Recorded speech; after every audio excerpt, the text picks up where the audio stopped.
Hi guys, welcome back to my channel. So today I am joined by the lovely Matt, my husband, and we are going to be doing a Q&A relating to my weight loss. So I did a weight loss journey video. I've done a couple now, and I asked in that video if anybody wanted any advice from Matt, and loads of people did, so here he is, and we're going to do that now. So if you're interested to see what Matt's got to say, and if you want to hear your questions answered, then just continue to watch. So baby, we should start living now. So hi guys, if you're new here, welcome. My name is Juliette and this is my husband Matt. And if you are one of my lovely subscribers, thank you so much for coming back. Your support means the world to me. The dog is tippy-tapping around us as well because we're filming downstairs. But I've done a couple of weight loss videos now about my journey by losing 3 stone using calorie deficit and exercise. And my husband is a personal trainer, and I asked in those videos if anybody wanted any questions answered, and I had loads. I've got about 30-40 questions, so I'm going to try and do as much as I can today, and then if we have got any extra, we'll do a follow-up video if you're interested. There's a lot of response, wasn't there? There was a lot of response. We can combine a lot of the answers. There's a lot of... Hopefully. Right, okay, so we're just going to dive straight in. Like I say, I will give my penny's worth, but I am not qualified in any way, shape or form. Matt is obviously the qualified professional here, so I'm just going to go and tap in on personal experience if that helps in any way. So, Diane Jones says, I wish I had the motivation. I retired several years ago. If you do a Q&A, could Matt address lack of support and how to go it alone? Thanks, video was so honest and supportive. Thank you, Diane. Over to you. How to go it alone? It's always difficult. It's one of the areas that we always talk about in every consultation process, which is support network, because inevitably you are going to have fat days, days that you don't feel like doing anything, days where you feel like you haven't made any progress. So support network is a big one. So whether that be just the people in your life, the people that you live with, the people at work, if they're familiar with the goals that you're trying to achieve, and they can always try and keep you on board. Trying to go it alone. Easiest way I'd say is to set yourself small goals. And when I say small goals, I mean like just base it around consistency. So if you want to do 3 walks a week, make sure you get those 3 walks a week in and make them a rule. That's the easiest way to do it, basically. It's just like, regardless of how you're feeling, just set yourself some rules. And obviously you have a bigger goal, but if you break it down into those smaller goals, so for instance, steps, we've all got sort of smartwatches or phones that count steps now. So try and look at what your average is for the month and beat the previous month. And if you can do that each time, it creates a little game for yourself. That's one that I do for myself as well. So yeah, make yourself your own competition. I think it is hard. I think I would probably say that's where having a PT does really help. I mean, not everybody is in that financial position, but I do think that it is finding somebody there to support you along the way and having that point of contact to get in touch with.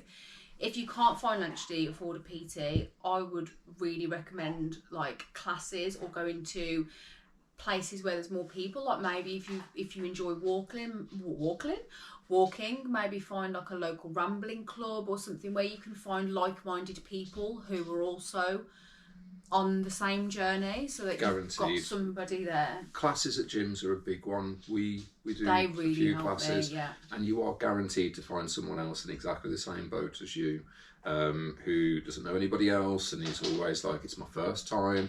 And you'll be amazed at how supportive everybody is, because everybody's been there at some point. Everybody's been to that class for the first time. They know how you're feeling, and they know how welcoming they felt when they first went. So they find like themselves obligated to do the same for other people. Yeah, I find myself I love that role. I love finding the people who are new and going and rambling on to them, because I think it's so daunting when you first start. I think gym anxiety was a real thing for me. Like everybody always just thought I would be fine because I knew what I was doing and I got Matt, but it's not when you're going somewhere alone. It is still, the anxiety is real. So trying to find people, if you haven't got that support system, try and create one if you can, and push yourself out your comfort zone. So yeah, small goals for yourself and finding a support network. Okay, next one I'm going to dive straight in because this is the one that is most common. I think I definitely found that my niche in YouTube is perimenopausal women who are going through menopause. A lot of you lovely ladies out there had the same issue. I'm going to read some of them, but what I've tried to do is, because we've got about 10 to 15 of these ones in different ways, I'll read out some of them. So we've got Michelle Plume, need help with menopausal midriff. Suzanne Hayes, I'm perimenopausal, 46-year-old. Will this work? Eating this way. I see a lot of videos about cortisol in perimenopause/menopause. Denise Evans, a Q&A with Matt would be amazing. I'm 40, so info on the changes that we need to make to lose weight and build muscle when going into perimenopause would be great. Anna, would Matt be able to recommend exercises for women in midlife perimenopause? I think this one basically sums up what a lot of the ladies out there were feeling, and this is from Jojo Davis. She says, hi Juliette, this is a great video, thank you for sharing, you're very welcome. It's great to hear someone giving practical and relatable advice based on facts and not fads, which is what we're here to do. I would love a Q&A with Matt. I've just turned 50. This age group appears to be the latest cash cow when it comes to people trying to sell the latest diet or fitness package. Everything says we can't lose weight the traditional way. We must sign up to these miracle regimes. I'd be interested to know Matt's thoughts on whether there is science behind those statements, or does the calories in versus calories out theory work at any stage of life? Thank you again. I love all your content. Thank you, Jojo. And over to Matthew. Okay, big subject, and without going into too much detail, the main thing with menopause is your hormone levels change, and your hormones are there to regulate your body. So one of the most obvious ways physically that you notice the difference is your hormones dictate where your fat's stored. So you typically have a lot of fat stored, female wise anyway, in the lower half. So bum, legs, up top, don't really notice as much. Obviously everybody's different, but generically that's tends to be the case. As you go through the menopause, hormone levels change, therefore your fat storage goes from what they call your subcutaneous fat, which is the fat that's held under your skin, between your muscle and your skin, and it goes more to your visceral fat, which is held around your organs to protect your organs, which is why you'll find you tend to lose your bum and your legs will go skinny, and you'll put it on around your midriff. It's basically just bulking out your torso a little bit. Whilst you can't target where your fat loss comes from, visceral fat does tend to be harder to shift. There's a number of reasons for that. One main reason that I believe is when you're trying to reduce subcutaneous fat, you can measure it, you can take measurements, you can check photos, clothes, things like that. With visceral fat, because fat loss is so slow and you don't really notice when you're losing your visceral fat, you tend to sort of do this a lot. Okay. Also, I mean, you can't get away from the science, which is energy expenditure and energy in versus energy out. If you have more energy in than you burn, then you're going to get bigger. It doesn't matter where it's stored. If you have less energy than what you're burning, you're going to get smaller. You can't get away from that. That is the pyramid of importance. It is the foundation. Calories in versus calories out. It just tends to be with subcutaneous fat, you notice when you lose that a lot easier. So therefore you're more likely to stay on the wagon. Okay. So basically, like normally if you're on a weight loss journey, that you shouldn't really, that I always think, don't focus on scales, take pictures and see what's happening that way. Whereas it's harder because you'll notice it's probably better to track it on the scales than by like photos. Yeah. Okay. Pictures, well, when you've got your, when you step on the scales, that number that you see has no bearing on how you look, how you feel. It's just your relationship to gravity, that's it. Whereas it is still a measure. And when you're going through the menopause, whereas we tend to say, you know, photos and measurements and clothes fittings, they're the ones that sort of make the difference. They're the ones that keep you going. They keep you motivated. It's when you drop a dress size, it's like this. Whereas you won't necessarily notice that as much when you're going through the menopause, which is one of the reasons that I find that it's more difficult to stay motivated. Yeah, I was going to say, Matt has got a lot of clients that are like perimenopausal, menopausal, and I do know, like, from what we talk about, that some of them do find it really hard, like motivation wise, because of the hormone levels. You've also got this vicious circle of when your hormones are changing. So there's, I mean, one of the most common ones is hot flushes, which affects your sleep. So you end up sort of having broken sleep, and then the knock-on effect of that is you have so you tend to eat more poorly than you would if you were well rested. Low mood. Yeah, mood. So you don't necessarily want to do as much. You're not as active. Whereas when you've had a good night's sleep and then you wake up fresh, you're ready to attack the day, and you get more done in that first half of the day than you would normally. When you've had broken sleep, you can get halfway through the day and find that you've not really done a lot. So if you had somebody who come to you perimenopausal, menopausal, what would your, say, top 3 tips be to them? Just to put you on the spot. So the key factors for reducing weight or fat is to reduce your calories to your BMR, and then that way we can guarantee that you're always going to be in a deficit. It's just how much you move will determine how much of a deficit you're in. Now, as long as you can stick to that and trust the process, find something that you like doing to help create more of that deficit, whether it be a class at the gym or a dog walking, or a walking club, park run, that sort of thing. Yeah, focus on your step targets. Yeah, find something that you like doing that you can do consistently, once, twice, 3 times a week, and you're going to create more of a deficit. And I guarantee that you will see, regardless of whether you're going through the menopause or not, you can't get away from that science that you are going to get smaller if you're having less energy in than what you're burning. Yeah.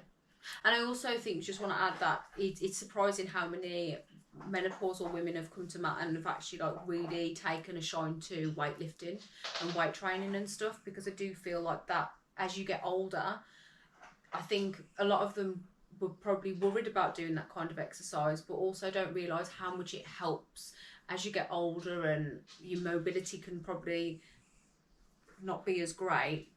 Trying to get into something like that is actually really, really good hobby as well to take up. There's just so many different positives for it. There's a lot of benefits for it. So bone density, how strong you are, functional stuff like carrying the laundry up the stairs, you know, little things like that where normally you'd really struggle. That as soon as you start doing deadlifts or squats, lunges, that sort of thing, all of a sudden carrying the laundry up the stairs becomes easier, should we say? Yeah. Mm-hmm. I think it's like even things like I'm sure, obviously, Matt won't mind me saying, like, he's had clients where by doing resistance training, like squats, for example, he's had some clients say, like, you know, it's just going to be nice to be able to sit down without holding on to something. You know, things like that as you get older. So resistance training is, like you say, so multifaceted because it helps in so many different things for the actual functionality as you get older as well. So plus, the more muscle you build, the higher your BMR, the more you're able to do, the more volume you're able to do, the more intense you're able to exercise, and therefore the more calories you burn, and therefore the more fat loss you get. Lovely. So I hope that in depth has answered that, because we had a lot about menopause. Like, and I do, my heart goes out to you, because there's nothing, I'm sure there can be nothing more frustrating when you're trying and you can't see results, or when society's telling you that because you're going through this you can't lose the weight. And so the short answer is yes, you can. The calories in versus calories out still works, it's just a little different. The thing that Jojo talked about was saying people trying to sell the latest diet or fitness package and fad diets and things like that. Anything you want to say on fad diets? So a lot of people have heard of Slimming World, Weight Watchers, things like that, and what they do is create a structure. So they teach you what's good and what's bad. But at the same time, they are a business and they do rely on you doing that so that you keep coming back and spending more money with them. It's just inevitable. What I tend to do from a training point of view with my clients is just build the foundation. So I teach them about calories in, calories out. So you can actually eat what you want, but just not the amounts that you would normally. Does that make sense? One biscuit, not a pack. Good example. Yeah? Yes. So there's no restrictions. The definition of a balanced diet is a variation of all foods, but you can't get away from that energy in versus energy out. It's a number of calories in. Next thing is the macros, so how the food's made up. So if you're doing a lot of resistance training to have enough protein in, then you'll notice that a lot of things now all have protein stapled over them. It doesn't necessarily mean that it's high in protein or that the protein per calorie content is good, if that makes sense. We look at protein bars, we were talking about this yesterday, weren't we? A lot of them have around 20 grams of protein and they're 230, 250 calories or something like that. Whereas, you know, one of your shakes, for instance, are around half the calories and you still get the same amount. So although something's still got protein written on it, doesn't necessarily mean that it's good for calorie to protein ratio. Does that make sense? Yes. I think like when it comes down to like just fad diets and things like that, is just go back to basics. Yeah. Which is what I did and what we did together, because I think I hands up, I've done Slimming World in the past. I've done other diets.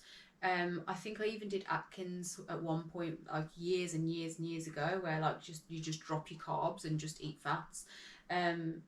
You know, like crap though. Yeah, and it's really ridiculous. Like I remember doing Atkins actually, and I remember that when you like create your meal, you'd be able to have nuts on there. You could have as many nuts as you wanted.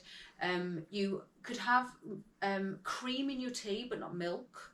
Yeah. It was like, when you think about it now, like it's so crazy. So yeah, back to basics. Way forward. Supplements wise. Pills, etc. I'm sorry. I know, but it was 38 minutes before. I've only done 2 questions. It's 32. Come on. I did a bit about waffling on, didn't I? No. You could put that back in. Supplements. Supplements do work, but you've got to get your calories on point first. Then you've got to get your macros on point. Then you've got to get your training and your expenditure, how much you burn, on point. And then you've got to get your rest on point. And only when you've got all of those things working together and they're consistent over a period of time do you notice what the supplements do. Until you've got everything else in order, supplements won't do anything and you won't notice any difference. And that's a big one to say, because when you said about fads, that and trying to sell you everything, that is a big one. Like things like super greens, you know, I'm not saying that they're not good for you, because I'm interested to see how they would help me now. Now I'm at that point, but like Matt said, to begin with, you're not going to find a miracle powder or pill or something that is going to help you. To start with, just focus on the basics first. Yep. Okay, I can't say everyone's name because some of them don't come up. It just says like user TT22 for da. So to this person, you really inspire me and help me stay on track. Thank you very much. Any tips, exercise to tone arms at all? A Q&A would be really informative with Matt.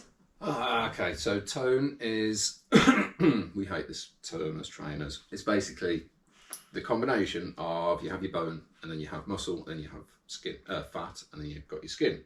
So in order for you to see the muscle through your skin and create tone, you need to reduce the fat in between and build the muscle underneath. So resistance training to help build the muscle, and a calorie deficit to help reduce your fat. Arms, upper arms, you've got triceps and biceps, and they basically flex your elbow and then extend at the elbow. So if you've got a pair of dumbbells, basically just doing bicep curls, we'll do the fronts of your arms, and then doing tricep extensions overhead or kickbacks, we'll do your triceps. Anything where you're straightening your arm under resistance. Now bearing in mind, building muscle is incredibly difficult. You can build, when you first start, which is when you're going to build the most, you can build between somewhere between 1 and 2 pounds a month, if that, okay? And that's if you train hard and you've got everything on point. So not a lot. So if anybody's ever worried about, I don't want to look too manly, I don't want to have big muscles, you know, just go and ask the biggest guy in the gym how long it took for him to get like that and what he had to do and how long for, because you're not going to end up like that. It's a myth as far as... It's a full-time job to become like those guys. If anything, the more resistance training you'll do, you will become more athletic because your body composition will change. You'll reduce your body fat and build muscle, and you'll create it, but you'll also find that your clothes don't fit anymore because you'll be a hell of a lot smaller, and it's just the muscle underneath your fat which is now showing through. You haven't got muscly, it's just... It's really quite strange actually, because I'm in probably the best shape I've ever been in, and even though on the scales I'm not the lightest I've ever been, I'm actually a stone heavier than the lightest I've ever been, ever. But I look completely different body composition wise because of how I've lost the weight this time, because I've done a lot more resistance training and focused on building muscle more and toning. Yeah, I'm just completely different. I'm smaller, but I'm heavier, and yeah. I mean, to touch on, a pound of fat is roughly that, and then a pound of muscle is like that, so you're looking at around half, if not less. Another thing with toning as well, like, and all the whole fat thing is I think Matt's already said it before, but you cannot spot reduce fat. Like, you can't choose where fat's going to leave the body, unfortunately. And I think I've spoke about that before. So although there are exercises that will help tone your arms, like by building the muscle and whatever, you can't necessarily say that if you're in a deficit you're going to lose fat off your arms. If you're somebody who struggles to lose fat off their arms, it might be the last place it goes. So it does tend to be quite a good starting point though, because you don't, whether you're male or female, your arms tend to be one of the last places that your fat goes on to. There are certain people that hold it in their limbs, and then you'll find that their torso is like, you know, where they want to be, but it's just their limbs that the fat's being held. But for a lot of people, it tends to be, for women especially, it's bums and legs, and their arms don't tend to be that much. So when they do start committing to a calorie deficit, and then over a period of weeks you will notice the fat come off, it's probably your arms that you'll notice that it'll come off quicker, because it's one of the last places that it goes to. So therefore it'll be the first place that it comes off. And therefore, if you are doing arm exercises, it is a really nice one to be able to start to look for progress, where you start to see like little ridges in your arms start to come, and you know, it's one thing to keep you motivated and keep you going. Okie dokies. Suzanne Rogers. Hi, Sue. For Matt, I have just finished losing weight on 1,200 calorie diet and walking 1 hour a day, and I'm 60 kilograms. Pretty much me, Sue. So I want to maintain and get back to strength training. How do I figure out my maintenance calories? As I'd love to increase my calories without putting on weight, and have a sun holiday at the start of May. We're a little bit late doing this video, Suzanne, so apologies. I hope you're having a lovely holiday. Sorry, Sue. Yes, how do you figure out your maintenance calories? Okay. Not going to like this one. The viewers aren't going to like this one. No. So, to work out your BMR, which is basal metabolic rate, how many calories you should be having to maintain your body as it is without moving. So that's basically just lying in bed all day. Yeah. That's how many calories you should have. This is what I tend to tell clients. If you can stick to that, so say for instance your BMR is around 1,200, eat 1,200, and then every time you move after that, you're creating a deficit. Now, if you look online, there are a number of calculations to say whether you're X amount active. So if you train 1 to 3 times a week and have a fairly active job, you need to times it by this much. If you have a fairly sedentary job but train 5 times a week, you need to times it by this much. It's actually all down to opinion. So you'll find that everyone's opinion is different, and some people that do a lot, or what I would consider to be a lot, would say I don't do that much. And then other people who work a desk job and do 8 hours sitting down all day say I do a lot. And it's like there's difference in opinion. So try and stay away from those calculations if you can. The best thing to do is just stick to your BMR. If there are guidelines, this is what I tend to use with my guys, as in, if you do between 8 and 10,000 steps a day, it's a really good measure as far as like how active you are throughout the day. It's what we call NEAT, which is an acronym For non-expendable... Non-exothermic Non-exothermic... thermogenesis. that was close. Non-something. Activity thermogenesis. Non-exothermic activity thermogenesis. It basically means the calories that you burn without sweating, without raising your body temperature. So, walk into the fridge and back. Yeah. Little things like that. But there are little calculations you can do. So, like, well, not calculations, but estimates you can make. So, like 8 to 10,000 steps a day is roughly 500 calories, isn't it? You burn depending roughly, on your body composition and like doing. how big you are, etc. Yeah, I tend to say if you could do 8 to 10,000 steps a day, add 500 calories. If you train hard 3 times a week, you could probably add another 300-400 calories per session in, so another 1,200 calories split over 7 days. So now you're looking at around 700 calories on top of your BMR. So if you've got a 1,200 BMR, then you're looking at around 1,900 for a maintenance if you continue doing what you're doing. Now, it's not an exact science, that isn't, because like I say, everybody's different, and you might put in more effort in the gym than somebody else doing exactly the same as you, if that makes sense. Yeah. Yeah. So therefore, you're going to burn more calories. It is just a case of trial and error. So up it to 700 on top of your BMR to get up to around 1,900. If you find that you're putting weight on and it's going up a little bit quicker than you thought, reduce it by 200 calories. If you find that that's your maintenance, then happy days. If you find that it's still going up, reduce it by another 100, or do a little bit more. I'm always saying to Jules that I'd rather her eat more and burn more to create that deficit rather than having it eat less and do the same.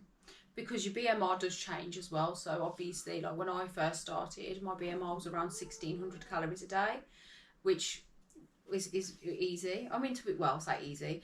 But now I've lost the weight, it's 1,200 calories, which a lot of people may say, that's not enough calories, but it is. It's what my body needs to survive. 1,200 calories. That's just what it is. So, like, obviously, like what Matt's saying, if I can move more, then as my BMR goes down, you will naturally find it harder and harder, because you still want to be satisfied. You don't want to be starving at the end of the day. So that's why Matt said, if you can try and get those extra calories by moving more, then it's a better way of doing it.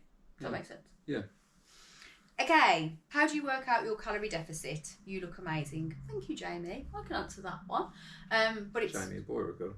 Girl, I think. Jamie Everall. But you've got a girl picture. Thank you, Jamie. So, thank you. That's the cat. The cat's next to the camera, by the way, if you hear weird noises throughout this video. Calorie deficit, really, really easy. I can answer that. Again, you want to work out your basal metabolic rate, which is your BMR. You can do this online. If you don't know how to do it, or you want any help, I will leave Matt's email address below. Feel free to drop him an email. He will happily help. I'll make him. But when you work out that is basically, like Matt said, how many calories you need to survive. That's your base, and go by that. Don't look at anything else, just stick by that. If you eat your BMR, you will be guaranteed to be in a calorie deficit, because no matter what you do, from the moment you get out of bed, you will be in a deficit. If you find that is really hard to stick to, then yes, maybe then that can be where you think, okay, what else can I do to maneuver it? But for basics and for starting out, look at your BMR.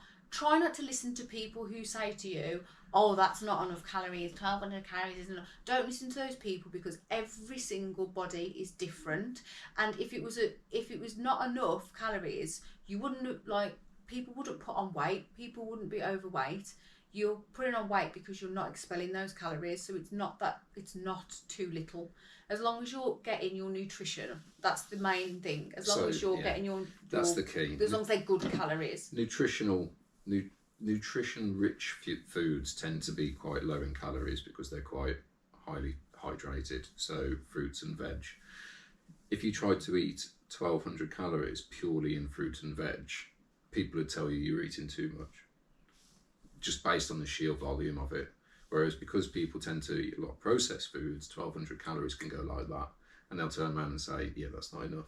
Whereas in actual fact, if you were to have a breakfast at 300 calories, a lunch at 300 calories, and an evening meal at 600 calories, that is more than enough for somebody trying to lose weight, and that's for a small person trying to lose weight as well. So I don't quite get this myth of 1200 calories isn't enough. It's not forever. It's to create a deficit. Yeah. So once you find your maintenance, a bit like, what was the name? Suzanne. A bit like Suzanne. Once you've got to that goal weight and you're happy, then you can start to increase it.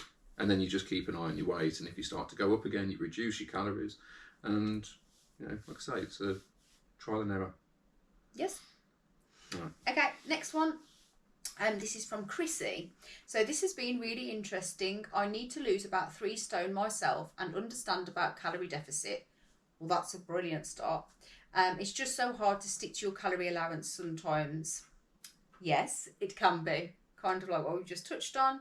I have rejoined a gym but can't afford a personal trainer. Can you or your husband recommend any apps that will give me a workout plan which doesn't cost the earth, please? You've done amazingly well, and if I can achieve what you have in 12 months, I would be over the moon. Thank you very much, Chrissy. Free workout apps. I don't know any. Sorry. Apple do some, don't they? If you've got an Apple Watch. I think personally, okay, this is a really difficult one because the main reason people get personal trainers is because plans are tailored to individuals' needs, because everybody is different. But if you are looking just to start out and you want some workout plans, I would probably recommend YouTube. YouTube is absolutely flooded with free workout videos that you can use, and I think it's a really good place to start. What I would also suggest, though, I don't know if Matt agrees with me on this, is if you can budget to get a PT for just a certain amount of time. So maybe if you go to the gym, maybe do some, did you say that you've joined a gym? You've rejoined a gym, go to the classes, 100%, that's my top tip. If they do classes, do the classes. Do as many classes as you can, try every single one, see what you enjoy, try and go to that one a bit more. That will help you like build some support networks within the gym. Massively. If you do want to do workouts, Matt's left me. If you do want to do workouts at home, again, like I say, I do highly recommend YouTube. But if you can at some point save some or budget for a PT at some point, even if it's just to get one plan with them and stick with them for like a month, because the amount of information and that you would get from a PT, I feel, is invaluable. Pick wisely though, because it's a minefield. PTs, it's not all that difficult to get qualified, and you do tend to find that, I don't know, different subject now. So there's a number of things. So I'd consider age and experience, how long they've been a personal trainer for. Only 6% of people that are personal trainers are still personal training after 2 years of qualifying. So if you can find someone that's done it for longer than 2 years, they know what they're talking about, or they've been quite successful at it. So also another really good tip is if you are in a gym that has personal trainers, like I said, go to the gym, do classes and stuff, and just keep your eyes peeled for the clientele that they've got, how they train, do they do more training than talking? Do the clients stay with them? Have they got consistent clients where you can see the client getting results? All things like that that I would look out for, and then find or have some consultations, which Matt does free consultations. I don't know whether there might be people that do free consultations at your gym, but find somebody that really, really sticks with you. If you do want a free consultation, Matt does do free consultations. I'm not trying to like plug him in this video, but after going through the journey myself, it's very easy for me to say, because I haven't had to pay for him, so it's easy for me to say, oh yeah, get a PT or whatever, but the amount of knowledge and guidance I've had from Matt, I don't know whether I'd be able to have got to this point without him. Rude, a bit big-headed, I think. I don't know if I'd be able to get to this point. You're still eating biscuits? Why am I not losing weight? He's so mean. No, I do believe that's harsh. I'm sorry. I'm not going to cut that out. I'm going to let you see him for his true self. So Classes, can't suggest them enough. YouTube for free workouts. There aren't many apps that do workouts for free. Join that a I class. know. But classes, 100%. That would be my way forward. Push your comfort zone. Get yourself in the door. You'll guarantee to find people that are exactly like you, who are struggling to start, and it'll be the best thing you ever did. Yeah. I love classes. I can't be an advocate enough for them. Okay, so I've got this comment here from Heather Woody. Hi Juliette, you've done so well. You deserve a medal. I do, Heather. I'm not going to lie. Love your transformation. You look fab. Not much of a mum tum. Trust me, it's still there. I can still tuck it into trousers. But never mind. I've been diagnosed with osteoporosis, and to slow down, sorry about that. That's not great. Lost height, legs are going flabby, and I've lost 3 inches in height. Not sure what exercises I can do to help. I weigh 8 stone 6 and I'm 5'3" and 62 years old. I like to walk a lot, but my hip plays up too. Oh, to be older. Big hugs. Well done you. Thank you, Heather. Okay. So, firstly, not a great position to be in. Osteoporosis isn't, unfortunately, it's not reversible. There's no sort of cure for it, but you can slow the process. What is osteoporosis? So it's basically the degeneration of bone. So within our bone matter, we have what we call osteoblasts and osteoclasts. Osteoblasts help build new bone material, and osteoclasts help clear the debris, the calcified sort of debris that you get when, just like with every cell's replenished every so many years, and that process happens within the bones.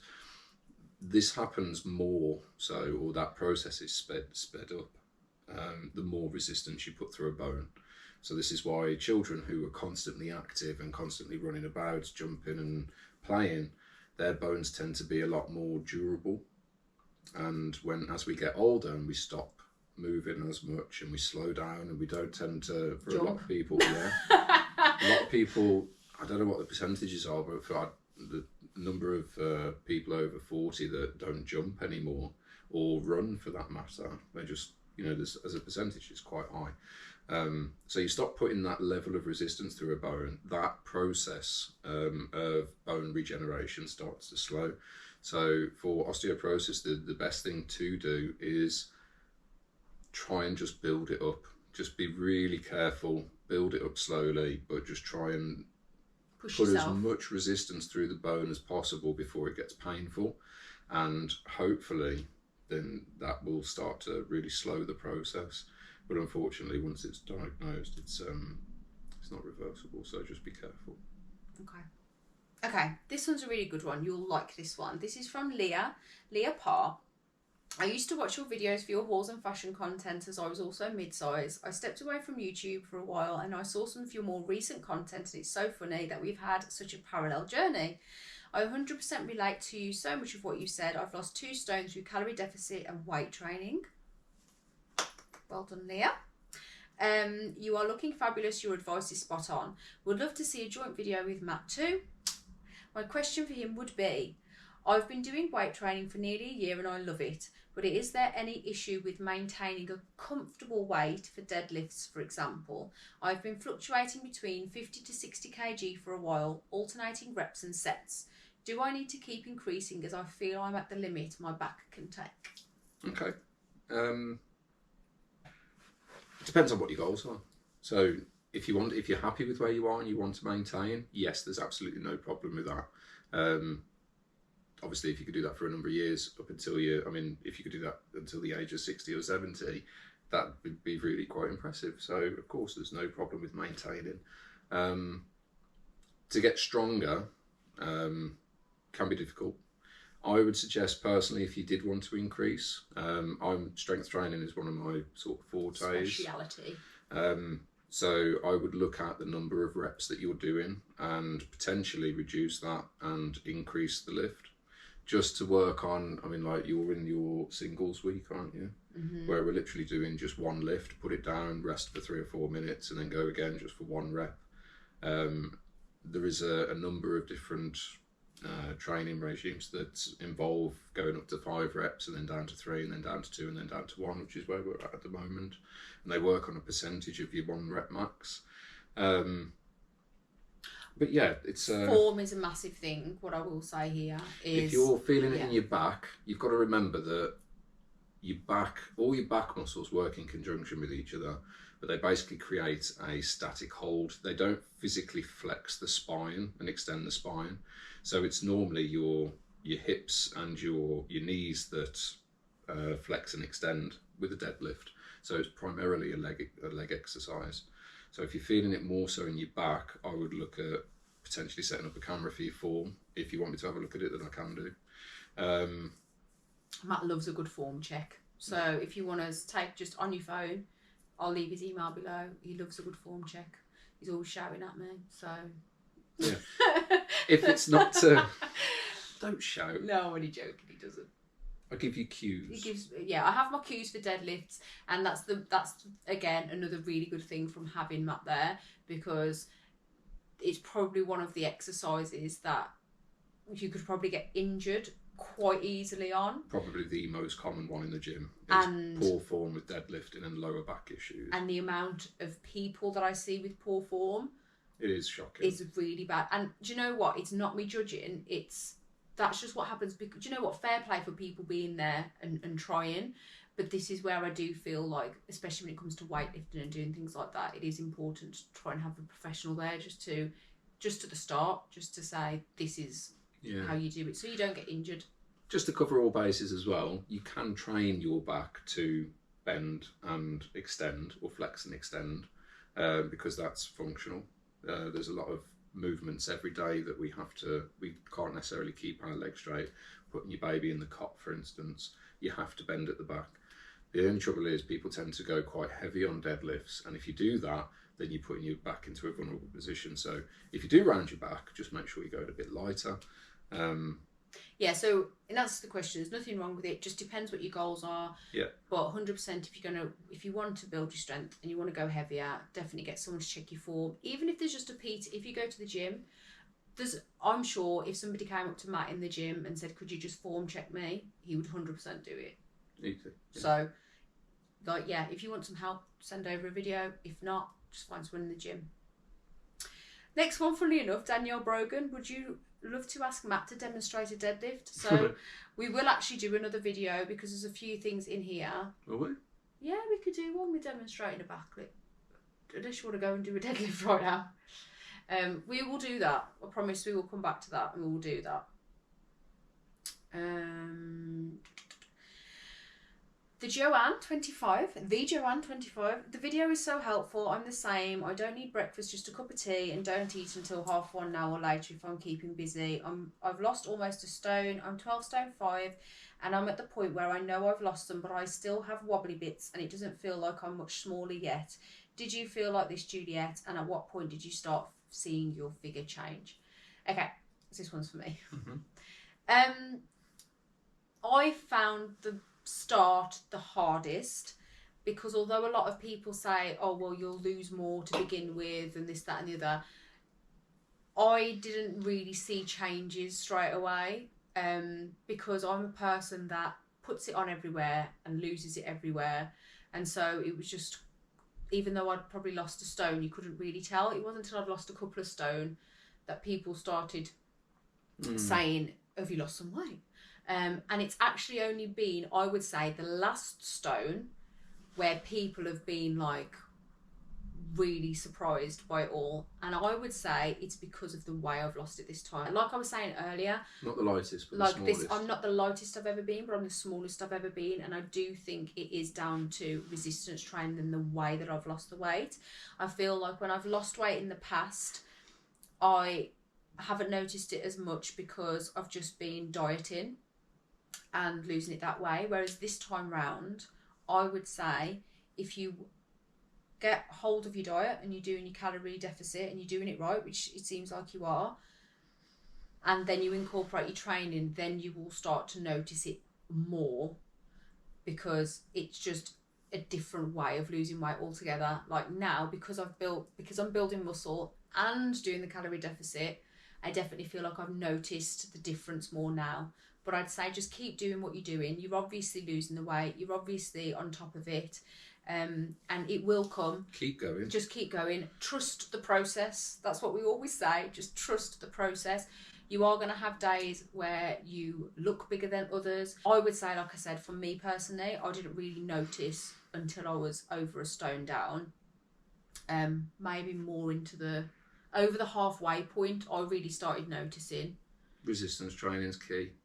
Yeah. If you want to get rid of wobbly bits, yeah, you've got to remember that, like I say, you've got your bone, muscle, fat, and then skin. Obviously, skin has an elasticity. Once you lose X amount, you are going to reach that limit for the elasticity, how much it can retract back. So that's still going to wobble.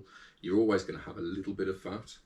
You're never going to get down to, like a healthy body fat percentage for a woman is somewhere between 15 and 25.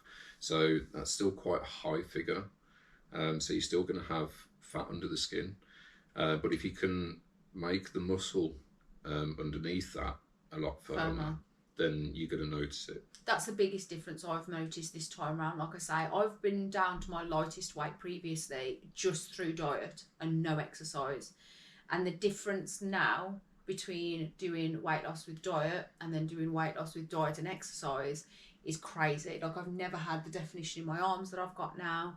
I've never had that, like, ever. I don't think I can ever remember having that.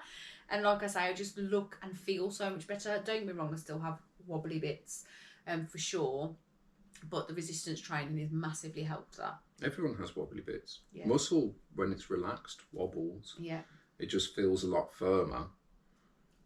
I love it when I've got clients that say, I need to get rid of my bingo wings. Okay. They do that and they go, oh, look at that, it's wobbling. And I'm like, yeah, but if you were to tense it, then it's not. You're going to love this one. You're going to love this one. This is from Elaine. A brilliant video, and I've got loads of questions. So get ready, Matt. What is the best exercise to lose weight? Should we avoid weights if we want to lose weight initially? What's the best exercise to lose weight? One that you like doing. If you don't like doing it, you won't do it and you won't lose any weight. So therefore, you've got to like doing it to do it. That's going to help you lose weight. Okay. That's the best answer I can think of. Should we avoid weights if we want to lose weight initially? No. And I'll tell you why. Okay, now you might find this interesting. So, two main energy sources that we have. We have our carbohydrates and we have our fats. We don't really use protein as an energy source because the other two are more effective. So carbohydrates is always going to be your first go-to that your body goes to first. And you can only break down, yes, you can use carbohydrates both aerobically and anaerobically, so with and without oxygen, which basically means that you can use your carbs for weightlifting or for your cardio. Yeah. So the other option is to use your fats when all your carbs have gone, but your fats can only be burnt using aerobic exercise, so with oxygen, so something that lasts longer than 40 seconds, which doesn't include weightlifting. So is this why they always recommend that you do your weightlifting first? Bingo. And then you do your cardio last, yeah. Because you're then burning the remaining resources that are left. Whereas if you do your cardio first, you're burning up all your resources and you haven't got enough energy. Change resources. Left. Energy. Be more specific. Energy. Carbs or fats? Carbs. No. Okay, so you do your weights first to burn all your carbs. And then when you do your cardio, it allows you to tap into your fat stores or the fats that you've had within your diet. If you do your cardio first, you blow all your carbs out, but then you can't utilise the fats for your weightlifting. So therefore you feel lethargic. Fatigued. Yeah. So it's still hard to do weights and then cardio, but that is the preferred way round if you want to attack fat stores. So that is why I tend to do my workout that way round. Yeah, which is why the answer is no. If you want to lose weight, don't avoid weights first. Get on the weights. Oh, that's interesting. Right, protein shakes. The best time to have them. Do you need them? Okay.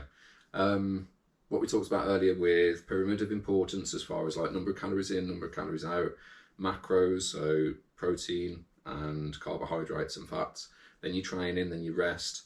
It's only when all of those things are on point that your meal timings become noticeable.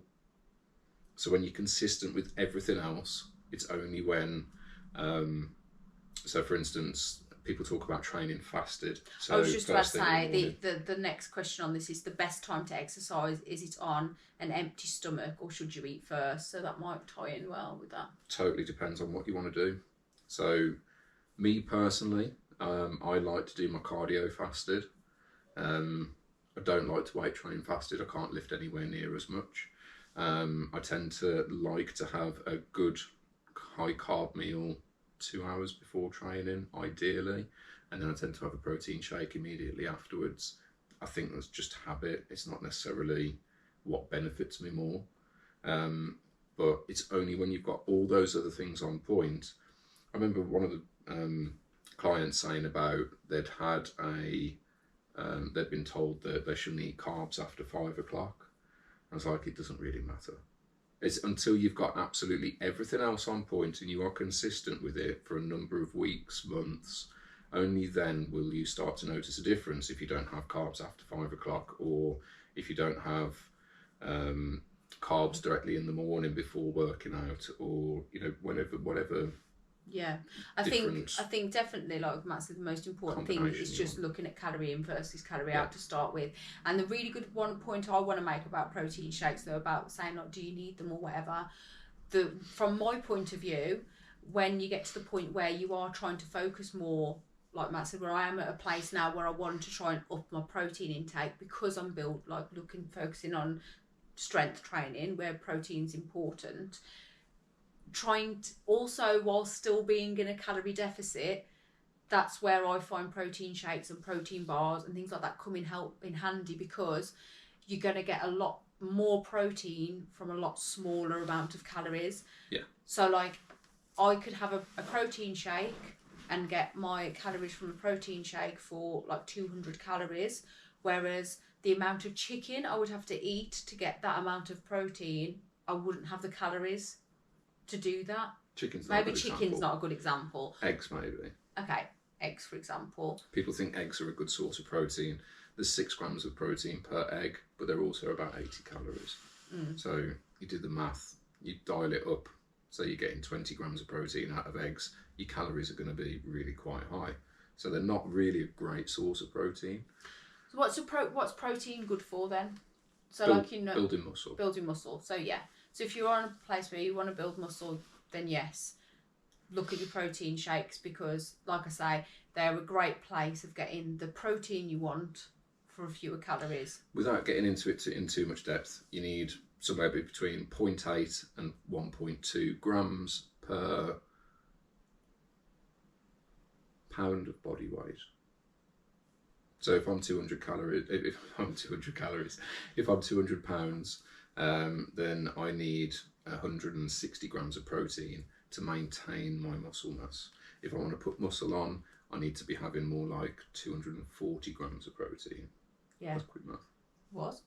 And trying to get 240 grams of protein in without protein shakes or things like that is difficult.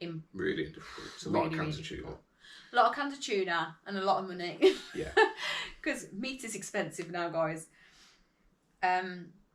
Cottage cheese. Cottage cheese is a good one. Okay, right. This is a long one. Okay, Charlotte Kelly, you're looking stunning. Well done, and thank you for being my inspiration. Thank you, Charlotte. You're welcome, Charlotte. Question for Matt. I have lost almost 5.5 stone myself. Now I had the help of Saxenda, but I still put in the effort of diet. I do not eat after 5 in the evening and I watch what I eat. I'm now 14.5 stone and I'm big boned. I'm tall, 5'10", so I'm not built to be super skinny. My question is, where do I draw the line now? This part has me more afraid than when I started the diet and fear of failure. What is a healthy weight for me now and maintaining without losing more? This panics me food-wise. That's what I was just Googling. Oh, you're just Googling. Matt's just finding out what Saxenda is. Right. So the Saxenda is basically a diet pen that you sort of, I believe, inject that regulates your hormones for your hunger hormone. On cue. Yeah. And your full hormone. So what we don't do anymore as a race is we don't listen to ourselves when we don't eat when we're hungry, and we don't stop when we're full. Because food's so readily available and we don't have to work for it anymore. So Uber Eats is a massive contributor towards that. No, we're not going to mention it. Okay. You said it. That's it. You've said it now. I have this rule in our house. If someone mentions takeaway, we've got to have it. Go on. There's a number of reasons that we eat. A lot of people use it as a coping mechanism. So when they're stressed or tired, bored. That's my problem. Yeah. And they don't necessarily eat because they're hungry. And a lot of people confuse hunger with thirst. Or thirst with hunger. So instead of having a glass of water, they'll eat something. I'm guilty of that. So basically Saxenda helps regulate those hormones. So it'll tell you, it'll emphasise when you're hungry, so that you've got to eat. But then also that signal that tells you, stop eating, I'm full, I don't need any more. Yeah, but it's so good. That goes as well. So it tells you when you're full. There's more emphasis on it. As far as a healthy weight, like Jules was saying about, we don't necessarily look at BMI, which is your body mass index, which is what the doctor would suggest that you weigh, because I'm guessing unless you're about 7 foot tall, at 14.5 stone, although you've done incredibly well, I'm guessing you're still somewhere on the overweight to obese scale. And that's nothing, that's just basically, it's no reflection on you whatsoever. I am technically obese. I'm weighing 15.5 stone at 6'2", and according to the doctor, I'm obese. But I'm technically, I think I'm just bordering. I've just come under overweight still. Yeah. 5'3". I'm still 9.5 stone. So technically, I'm literally bordering overweight on BMI. So I think it is really hard to know. I think it's hard for anyone really to know what weight they should be. BMI really needs a reevaluating. It is very historic. Not historic? Outdated. Yeah. It is very outdated. So what I would probably do is, first question is, are you still on Saxenda? Because I suppose if it is something that helps you lose weight, then you obviously may need to know, It doesn't physically help you lose weight as such. There's no sort of chemical imbalance as far as helps you burn more calories or gives you more energy. It just helps regulate when you're feeling hungry and when you're feeling full again. That's from the 2 minutes that I just read anyway. So basically, maybe, are you still on that? If not, are you feeling happy to come off that and like then start listening to your own body again? Do you think you could do that? I think personally, another thing I would do is like, are you happy? Maybe, you know, just think about, is there a specific clothes size you want to be? I know that sounds silly, but sometimes that might be a really good gauge of knowing where you are. Are you moving pain-free? Yes, that's a good one. Can you walk up the stairs every day and not feel any pain in your back and your knees? Because that's a really good indicator that potentially we do need to lose some more. If you're pain-free, then happy days.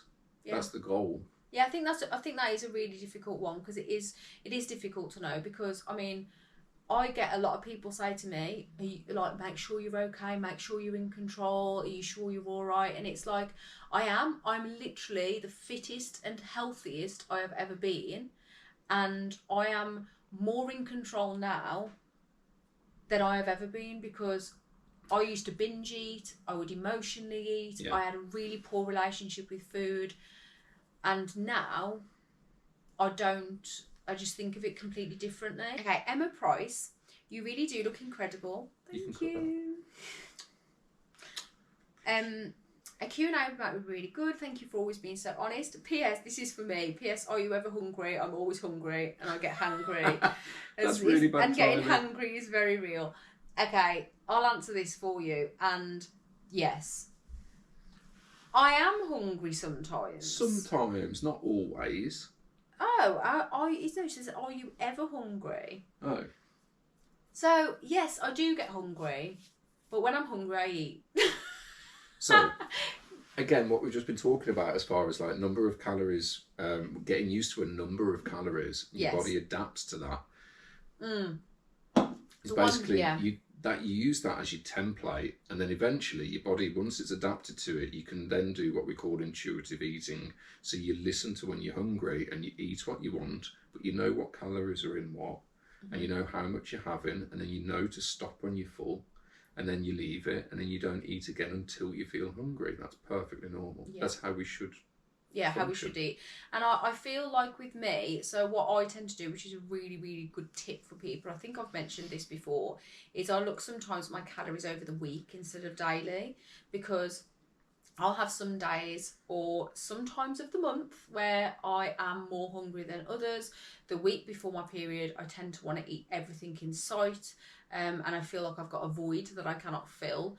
And then I have weeks like this week, where it's like my week after, where I could go a whole day without eating and I probably wouldn't even be hungry at all. And I don't really fancy tea, if I'm honest. So it just fluctuates, and I think I do get hungry, but I've got to the point now where I am more intuitively eating and just being mindful of what I'm eating. So those weeks where I am really hungry, I will eat the food. I will eat all the food. I will eat all the food. But because I'm so used to eating a lower calorie diet, even if I was to go and, I shouldn't say binge, but even if I was to go out and eat a lot, it still wouldn't be as much as I used to eat. Yeah. So if we go out and we go for like, I don't know, Tim Hortons burger, McDonald's or whatever, I can't eat a whole burger. I couldn't eat a whole Big Mac now. So even though I would be really craving one, I'd really want one, I'd get there and I'd probably eat half and give the rest to Matt. There's so many people out there going, nah, get me two. But then there are some times where, do you know what, I probably could eat it all, but it's all about training yourself to almost just listen to your body more and just being wary of what you're eating. And if you are really hungry, try to eat things that are lower calorie so you can have higher volume. So like those dessert bowls I do that I absolutely love, where there's like loads of yogurt, loads of fruit, meringue in there and stuff. It's a massive, massive bowl for like 300 calories. So things like that are really good, where they're of big volume for low calorie. And that's what I do when I'm hungry. I just try and eat volume. Yeah. Volume, low calorie dense food in high volume. Yeah. And don't succumb to, I have to have this type of meal for an evening. When the weather's nice, if you want a salad for your evening meal because you don't fancy something big and hot, then you don't have to. Like sometimes all I want is like mashed corned beef gravy, veg, and like a really hearty food. Whereas I actually went I remember one week I had lettuce, like a lettuce bowl for tea about 5 nights in a row. I did put like cheese and like dressing and stuff in there. But I genuinely, that's all I felt like. I felt like loads of lettuce. That's all that's all I craved. But then the next week I might feel like pie and mash. Yeah. So once you've got your body adapted to a certain volume of calories or amount of calories, you can then become more intuitive with it, and you know, and you monitor your weight, and then, like I say, like we said too, you become more intuitive with it. Yeah, and I also will say as well, if I do get hungry and I have had all my calories and I haven't got any calories left and I'm still hungry, like in the past, it doesn't happen as much anymore, but I try and distract myself by doing something. So I always find that if I haven't got anything planned, or if I'm not working, or if I'm in the house, especially evenings as well, I find that the hardest to try and distract yourself from your hunger, to try and keep yourself busy doing things, because it's only temporary. Once you get past those first few weeks of like those hunger pangs, it does get easier. But the start is always the hardest, going from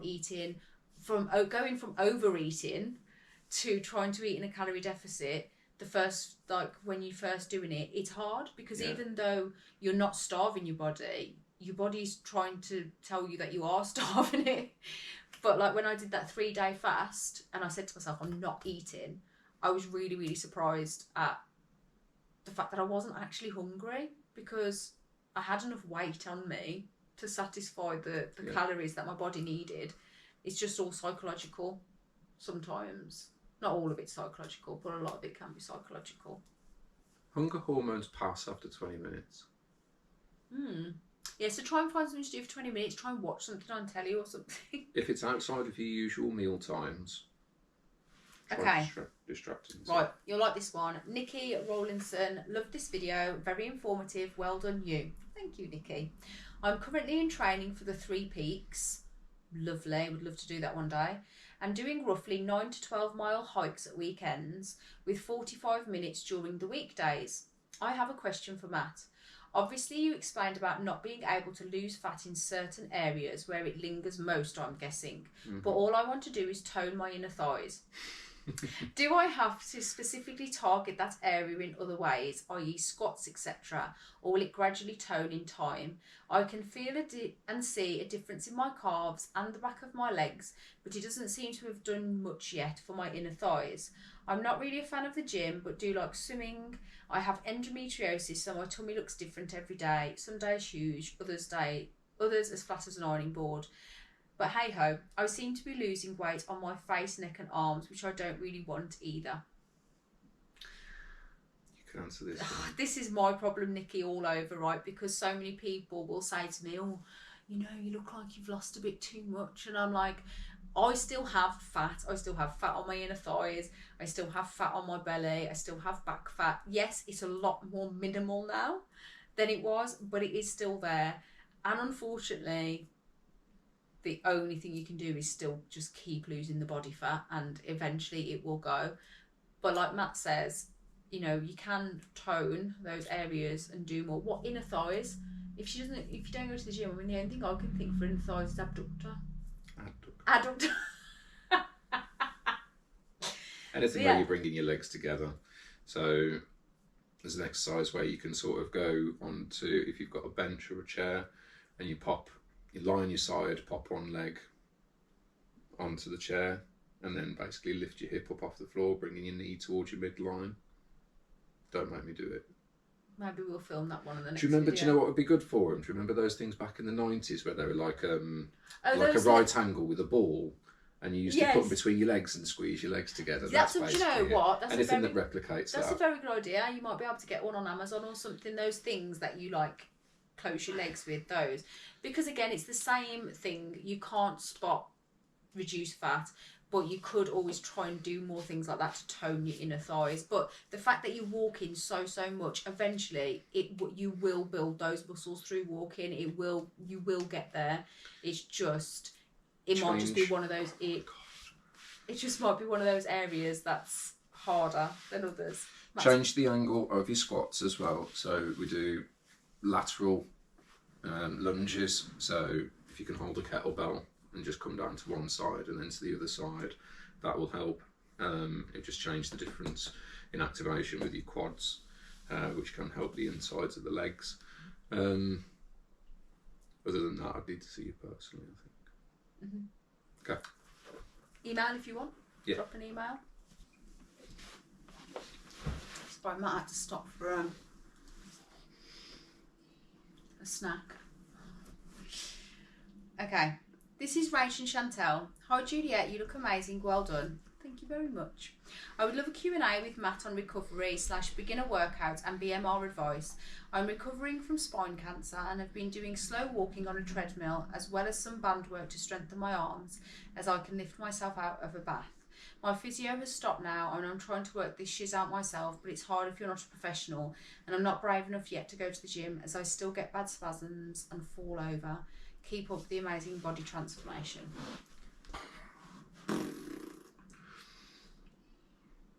I've never had a client with spine cancer before.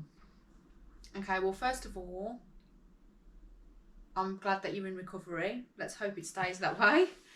It is really difficult when it comes to things like that, isn't it? Because that is going to be very, very personal to yourself. ultimately, if she just slow walking on the treadmill as well at the moment and band work. Yeah. Well done for getting to where you are now. And I think what you've got to remember is everyone has a starting point regardless of what they've been through. And everyone has a certain capacity, like an amount that they can do, regardless of how much that is or how little. It's just about identifying what that is and trying to push that little bit more every day. So if you have a particular area that you want to work on, find out what you can do at it, and then just try and push yourself that little bit more the following day. Yeah, and try and just build it slowly. Don't think of it as, you don't have a set criteria. There's no set standard. It's all about what you can do now and trying to do that a little bit more. And if you do that every single day, in 3 months, 6 months, you know, you could be... Yeah, like Matt's got a client who really struggles with mobility, getting up, to be honest, even out of the seat. And it started with, you know, they struggle just getting up out of the seat and standing, and they do have aids to stand. So it's a case of, okay, well, if you can stand up and stand up for 5 minutes and then sit back down, brilliant. Then the next day, try and stand up for 5 minutes and 10 seconds and sit back down. Just baby steps all the way. Because that's all really that you can probably start by doing. Just treat yourself as your own competition. That's what I would say. But good luck anyway. Right, this one's Nicole Walker. What an informative video. Thank you. Thank you very much. Like you, I don't have breakfast, never hungry first thing. I've been doing 16-8 intermittent fasting, so I eat only from 1 till 9 p.m. Could you please ask Matt what he thinks about doing this? Would love to see a Q&A from him. Intermittent fasting is a great way to reduce your calories. Not necessarily by reducing the volume of food, but just by reducing the amount of time that you're allowed to eat. And it's all about just making yourself that rule. I always use the equivalent of alcohol with a lot of people. A lot of people like to drink alcohol. I turn around to them and say, if you could go 12 months without a drink, could you do it? And then a lot of people will say, no. I'm going to say, if I really had to, I could probably do it, but I wouldn't like to do it. And then it's a case of, well, do you drink at work? It's like, no, absolutely not. It's like, why not? Because it's a rule. You didn't enforce that rule, but you know that it's a rule that you need to abide by. And therefore, by doing your intermittent fasting, you know that you're not allowed to eat from unless it's after 1 o'clock in the afternoon through till 9 o'clock on the evening. During that time, you don't tend to eat that much. Because of the other 16 hours, your stomach's shrinking, you're ignoring those hungry hormones, you know that it's possible to go without food that time because you've created that rule for yourself. So that's how it benefits you. Me personally, I like to eat lots of small meals. So I'll probably eat about 6 times a day, but I have smaller meals. So I do the opposite, but it's whatever works for you. If you find that intermittent fasting, if you wake up like Jules does in the morning and she's not hungry and she doesn't, you know, the thought of breakfast is a bit, you don't need to eat breakfast. Yes, it's people say it's the most important meal of the day. Not for everybody. Everybody's different, so you find what works for you. 100%. I think fasting's really, really good personally. I mean, I'm a bit of a mixture of the two. Like, I like to eat little and often, but I also like to fast when I feel like it. I don't fast every day. Some mornings I'll wake up and I am really hungry. I find if I have a really big meal the night before, I tend to wake up hungry. I don't know, that's due to me expanding my stomach the night before, I don't know. But so sometimes I am hungry in the morning, but if I'm not, I will just literally not eat for as long as physically possible, because my body will tell me when I want food. I don't think there's anything wrong with intermittent fasting. I think it's a really good way, like Matt said, of incorporating boundaries and rules into your eating, which is really important, I think. Okay, Emma Hampson, how do you curb your craving when it's time of the month, Juliette? Okay, well, I think I've already answered that in the sense of I don't really curb. I eat all the food. I think it's just knowing, that's the dog, by the way, he's having an absolute fit over there. I personally feel like the best way of helping your body is by saying no food is forbidden, because I think sometimes when you label this bad foods, or you think, oh well, I've done it now, I might as well just eat the rest of the packet, I think that's where things snowball. I think if you've got a craving for something, have it, just work it into your calories. I will sometimes eat my calories really well, in the sense of I'll eat really good foods, I'll eat really low calorie dense foods, and I'll eat a lot. I'll eat lots of salads and, you know, just healthy, nice stuff. But the time of the month where all I feel like is chocolate, if I just want to live off chocolate for a couple of days and not eat meals, is that the wisest thing to do? No. Is Matt going to be shaking his head at me? Probably. But is that what helps curb my craving? Yes, and so I will do it. If I just... She's exaggerating. She does not eat just chocolate for 2 days. She has her 3 meals, and then if she fancies some chocolate, she'll have it. Yes, but what I'm just trying to say is, if you've got cravings, you don't have to curb them. No. Just eat them. Just do not go eating chocolate and nothing but chocolate for 2 days. Don't curb your cravings. Eat your cravings, but just count your cravings. That's what I'm saying. You just have to be more mindful. And if that means that, like I say, you average your calories over the week, do that instead. Because what people tend to do and make a mistake of doing is like fall down the rabbit hole and just like eat everything in sight and think, do you know what, that's it now, I might as well just carry on. Yeah. And then they self-sabotage and then think, oh, you know, tomorrow's a new day. But don't do that. Just think, okay, I've had a bad day today. Tomorrow I'm just going to eat a little bit more healthier to balance it out. And by the end of the week, even if you've just maintained... It's a really good point. That's fine. Yeah. So I think you touched on it in your last video, didn't you? As far as like, a lot of people can do 1,000 calories a day deficit Monday to Friday. Mm-hmm. And then as soon as Friday night comes, that 5,000 calories that you've managed to work up throughout the week is gone on a Saturday and a Sunday with a few beers and a takeaway. Yeah. So it's about just averaging it out. And again, becoming more intuitive with it, knowing, learning, educating yourself with what calories are in what. And also I have found that because I've been eating in a calorie deficit, I have been having less of those sugary things like chocolate and stuff. So I've found now that it's actually helped me a lot, because now when I do crave chocolate, I won't have to have as much to satisfy that craving. Yeah.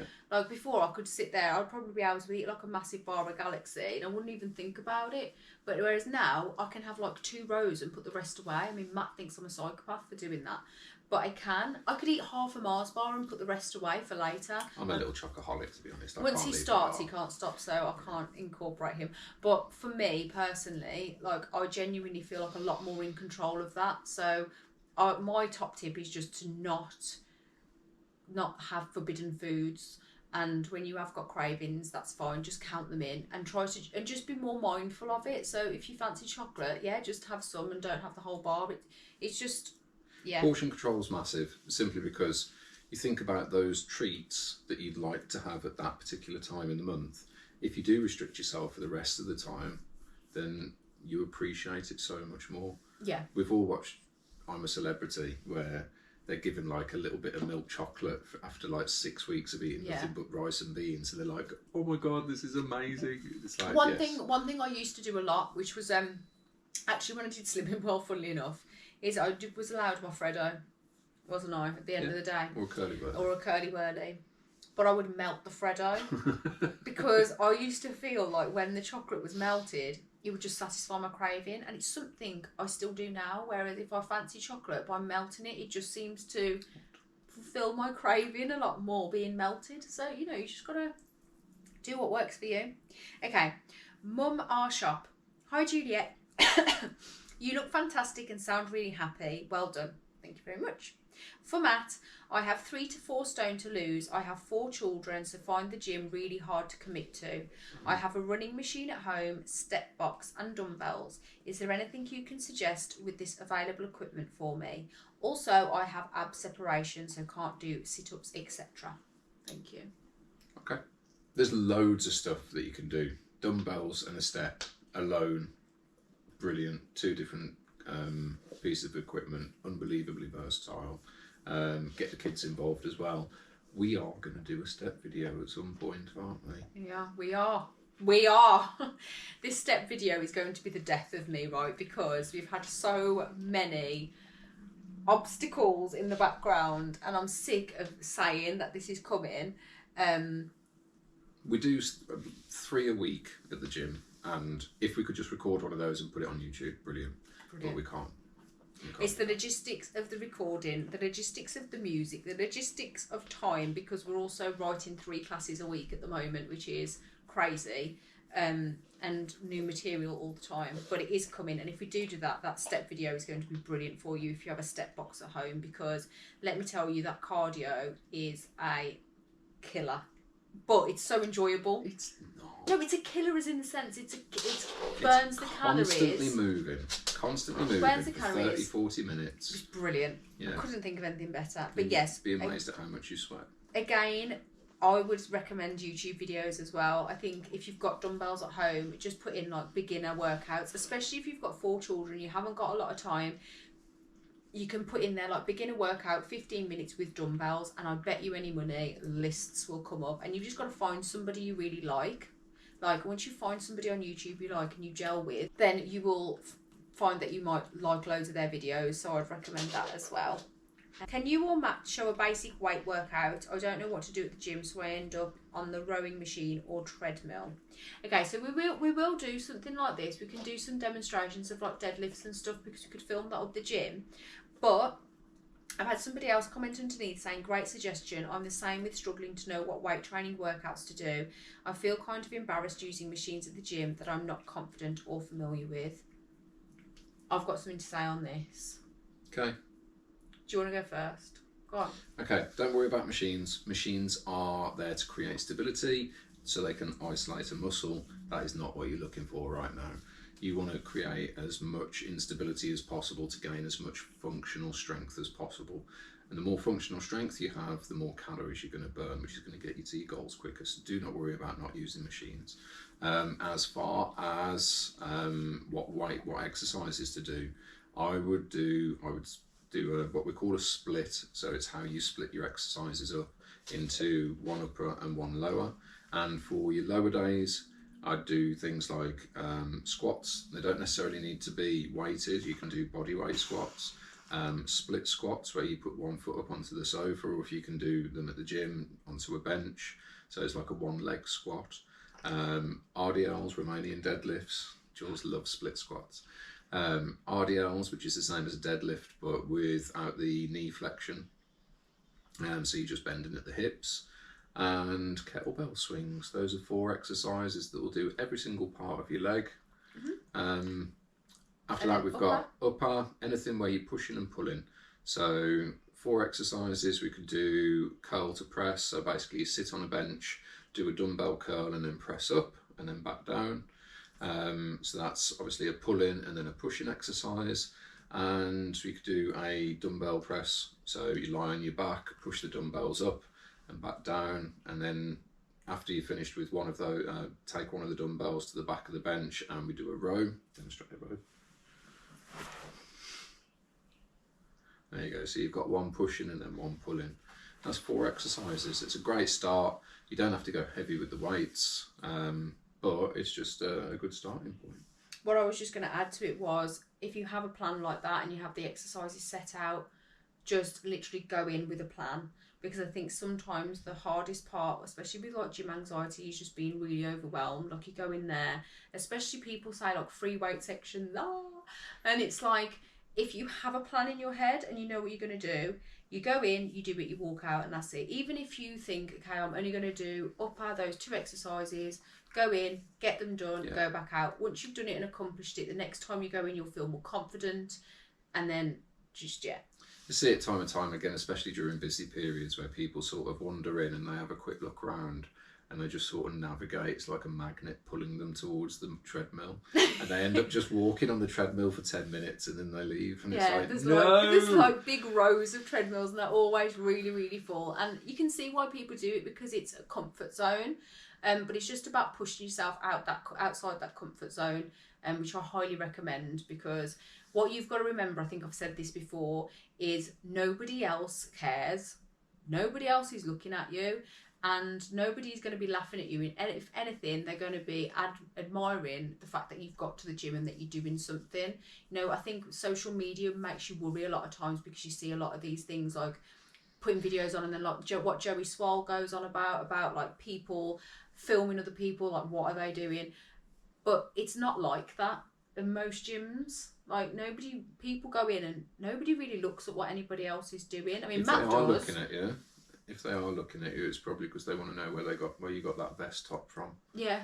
Like, it's more complimentary Matt, than anything. Matt will look at form. You look at form a lot, but it's because it's his job, and he's never judging. He's almost probably looking to say where could he help. So yeah. Occupational hazard. Yes. Somebody just put, you look fantastic. Thank you, Sally. Just watched your video on weight loss. Is it mostly gym? So no, diet is where you want to start. Gym comes in after, but diet is where it starts. Gym is probably what's making me look a lot better, for sure. You create your deficit with your diet. You supplement your deficit with exercise. Yes. And I think that's it. I know this has been a massively long video. I think we've been talking for about like an hour and a half, so I'm going to try and condense this down as much as possible. We will do another video on with some demonstrations and stuff, and a step video. Yes. Maybe if we put down a timeline and say we'll get it done by June, could we do a series of them for my birthday? Right, okay. Thank you ever so much for watching today's video. If there are any more questions for Matt, or if you've got any more questions after what Matt's talked about today, either leave them below. I'm sure he's covered everything. Thank you. But if you have any more questions, leave them below, or drop Matt an email. We'll leave his email address below. Like I say, just to plug him, to say thank you so much for coming and sitting with me today. Matt does offer free consultations, and he is branching to online now because he used to only do really face-to-face. But his little Miss Squirrel in the background has been building his website, so it's getting there, isn't it? It's getting there. Don't judge. It's took me a long time. So if anybody does want any help online with online coaching, he's now offering online coach packages. So I technically should probably add on this, shouldn't I? But as a thank you for Matt coming and sitting with me today, I just said that I would help push his online coaching. So if anybody's interested or wants any advice, like I say, he does free consultations, free Zoom things. Yeah, and it doesn't matter who you are. My range of clients I've got my oldest gentleman is 78, and all he wanted to do was be able to stand up off the toilet without anything. And tie his own shoelaces. And I've got young guys that wanted to be more football focused, sports specific type stuff. So I've got a vast range of clientele, 50-50, both male and female. And I don't have a particular niche. So whether it's mobility or strength or bodybuilding, or if you want to train for a particular event, very sports specific, then just give me a shout. Yeah, thank you for coming today, and I really hope you enjoyed today's video. I hope it's been really informative and helpful, and answered all the questions that you had. So yeah, if you did like this video, don't forget to give it a thumbs up, and I would love for you to subscribe and stick around, and don't forget to drop Matt an email. And until next time, guys, take care. Bye.